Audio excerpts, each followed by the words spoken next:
Le cauchemar derrière la carte postale. Depuis 10 ans, les loyers en Espagne ont bondi de près de 95%. Dans le même temps, les salaires n'ont progressé que de 33%. Rien qu'en 2024, les loyers ont encore augmenté de 10% et les prix de vente des logements de 7,5%. Résultat, un Espagnol sur deux consacre plus de 30% de son salaire à se loger et près de 40% dépassent la barre des 40%. C'est un étranglement financier inédit en Europe. À Barcelone, un appartement qui coûtait 650 € en 2014 en vaut aujourd'hui 1200. À Madrid, les loyers ont pris 20% en une seule année. Aux Baléares, ils ont bondi de 40% en 5 ans, dépassant le revenu moyen des travailleurs de l'hôtellerie. Même les régions rurales, jadis abordables, voient leur prix grimper à cause de la spéculation. Et tout cela dans un pays où le salaire minimum net tourne autour de 1200 €. Imaginez, un mois de travail entier, juste pour payer un studio. C'est le quotidien de millions de jeunes. Une offre qui s'effondre. L'Espagne manque cruellement de logements. Entre 2022 et 2024, le déficit est estimé entre 450 000 et 600 000 unités. Chaque année, le pays génère 275 000 nouveaux foyers. Mais en 2024, seuls 127 500 logements neufs ont été construits. Le logement social, lui, représente à peine 1,5 à 3% du parc total, contre 9% en moyenne en Europe. L'écart est abyssal. Mais le plus choquant, c'est le paradoxe. Malgré cette pénurie, près de 3,8 millions de logements sont vides. 10% du parc total. Plus de la moitié se trouvent dans des villes de plus de 10 000 habitants, là où la demande est la plus forte. Et 38% sont vacants depuis plus de 5 ans. Des quartiers entiers sont devenus des villes fantômes. Pourquoi ? Parce que beaucoup de ces logements ont été construits pendant le boom immobilier des années 2000 dans des zones périphériques sans transport, sans école, sans service. Des lotissements abandonnés où personne ne veut vivre. Ou bien ce sont des appartements verrouillés par des investisseurs, laissés vides en attendant une hausse des prix. Le boom, puis l'effondrement. Pour comprendre, il faut revenir en arrière. Au début des années 2000, l'Espagne vivait son âge d'or. L'économie prospérait, l'euro venait d'arriver, les investissements étrangers affluaient.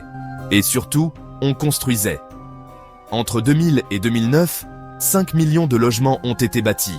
L'Espagne construisait plus que l'Allemagne, la France et le Royaume-Uni réunis. On surnommait les panneaux à vendre l'arbre national. Le chômage baissait, les salaires grimpaient et les Espagnols s'offraient dans des voitures de luxe. On parlait du miracle espagnol. Mais derrière l'euphorie se cachait une bulle alimentée par la spéculation. Les étrangers représentaient 10% de la population en 2007, contre seulement 2% en 2000. Beaucoup n'achetaient pas pour vivre, mais pour spéculer. Résidences secondaires, appartements destinés à la location touristique, investissements rapides. La dette immobilière a explosé, passant de 200 millions à plus d'1 milliard en 7 ans. Puis, 2008 a frappé. La crise mondiale a fait éclater la bulle. En quelques mois, le chômage est passé de 8% à plus de 20%. Le secteur de la construction, pilier de l'économie, a perdu la moitié de sa valeur. La cadence de construction s'est effondrée. De 600 000 logements par an, on est tombé à 30 000. Des centaines de milliers de familles, surendettées, ont perdu leur maison. Des quartiers entiers sont restés inachevés, transformés en ruines modernes. Aujourd'hui encore, l'Espagne porte les cicatrices de cette catastrophe. Les logements vides, hérités du boom, freinent toute nouvelle construction. Les promoteurs hésitent à investir. L'offre stagne, la demande explose et les prix flambent. La pression démographique et touristique. À cette équation déjà explosive s'ajoute un autre facteur, la démographie. La population espagnole a fortement augmenté grâce à l'immigration. En 1998, seul 1,6% des habitants étaient nés à l'étranger. En 2022, ils étaient à près de 20%. En 2023, 90% de la croissance démographique venait des nouveaux arrivants. Mais la véritable pression vient aussi du tourisme et des riches étrangers. L'Espagne accueille plus de 80 millions de touristes par an. Dans certaines zones côtières, jusqu'à 50% des logements sont dédiés à des locations de courte durée. À Barcelone, un habitant sur 4 est désormais un expatrié. Les locaux sont poussés hors de leur quartier. Les commerces de proximité disparaissent, remplacés par des boutiques de souvenirs. Les traditions s'éteignent et les villes deviennent des vitrines pour visiteurs de passage. Témoignage d'une génération sacrifiée. Écoutez l'histoire de Laura, 28 ans, diplômée en marketing à Madrid. Elle gagne 1 400 € par mois. Le seul studio qu'elle a trouvé coûte 1100 €. Impossible de payer les factures, impossible de vivre seule.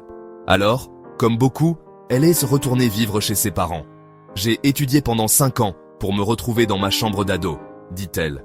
Ou celle de Javier, 35 ans, père de 2 enfants à Barcelone. Son propriétaire a décidé de transformer son appartement en location touristique. Javier a dû quitter son quartier. Aujourd'hui, il vit à plus d'1 heure de son travail. Ses enfants ont changé d'école. On a perdu notre vie de quartier, nos amis, nos habitudes, raconte-t-il. Ces témoignages sont loin d'être isolés. Ce sont des millions de vies brisées par un système qui a transformé un droit fondamental en marchandise. La colère qui monte. En avril 2025, la colère a explosé. Des centaines de milliers de personnes ont manifesté dans plus de 40 villes. À Madrid, 150 000 manifestants ont défilé. À Barcelone, les slogans dénonçaient les locations touristiques. Ce n'est pas un hôtel, c'est ma maison. Dans les Baléares, les pancartes accusaient les loyers d'être supérieurs au salaire. Graffiti, slogans, pancartes. L'Espagne est en guerre contre son propre marché immobilier. Et cette fois, ce n'est pas une simple grogne. C'est le symptôme d'une bombe sociale prête à exploser. Des mesures tardives. Face à la pression, le gouvernement a bougé. Une loi limite désormais la hausse des loyers à 3% par an. Des taxes sur les logements vacants ont été introduites. Une surtaxe de 100% sur l'achat de biens par des non-européens est envisagée. Un plan de 7 milliards d'euros sur 4 ans vise à tripler le logement social. Mais pour beaucoup, c'est trop peu, trop tard. Pendant 20 ans, l'Espagne a laissé faire. Aujourd'hui, les dégâts sont immenses. Des dizaines de milliers de familles sont déjà exclues du marché. Une génération entière est sacrifiée. Une crise existentielle. Ce qui se joue en Espagne dépasse la question du logement. C'est une crise existentielle. Un pays sans jeunes, sans famille, sans avenir, n'est plus qu'une coquille vide. Le logement n'est pas une marchandise. C'est un droit fondamental. Et si rien ne change, l'Espagne risque de perdre son âme. Ces villes deviendront des musées pour touristes. Ces jeunes partiront, ses traditions s'éteindront, et son avenir s'assombrira. Conclusion. Ce qui était autrefois le miracle espagnol est devenu un cauchemar. Une bulle nourrie par la spéculation, éclatée en 2008, et jamais vraiment réparée.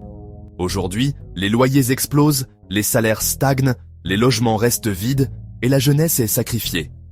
Mais il est encore temps d'agir. Il faut réinventer les villes, reconstruire sur de meilleures bases, replacer l'humain au centre. Car un pays sans habitants, sans jeunes, sans famille, n'est plus qu'un décor vide. L'Espagne mérite mieux que des murs abandonnés et des rêves brisés. Et maintenant, c'est à vous. Qu'en pensez-vous? Quelle solution pourrait sortir l'Espagne de cette spirale? Si cette vidéo vous a ouvert les yeux, laissez un like, partagez-la autour de vous et abonnez-vous pour ne rien rater des prochaines enquêtes. Merci pour votre écoute et à très vite pour un nouveau sujet qui fait réfléchir.